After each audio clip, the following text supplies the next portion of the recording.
ஓசூரில் அரசு பேருந்து மோதி உயிரிழந்தவரின் குடும்பத்துக்கு வழங்கப்பட வேண்டிய 19 லட்சம் ரூபாய் இழப்பீட்டை வழங்காததால் நீதிமன்ற உத்தரவின்படி அரசு பேருந்து ஜப்தி செய்யப்பட்டது. சின்ன எலசகிரியை சேர்ந்த நாராயணப்பா என்பவர் கடந்த 2021ஆம் ஆண்டு அரசு பேருந்து மோதி உயிரிழந்தார்.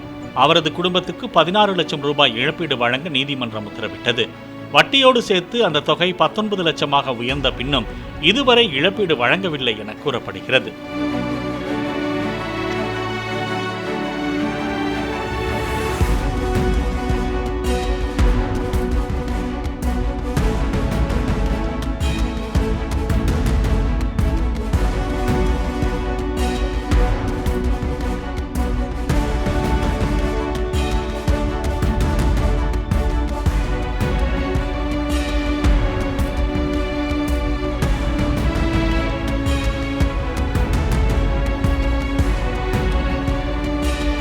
பிளே ஸ்டோர் மற்றும் ஆப் ஸ்டோரில் இருந்து பாலிமர் செயலியை QR கோடு மூலம் பதிவிறக்கம் செய்யுங்கள். செய்திகளை உடனுக்குடன் பெறுங்கள்.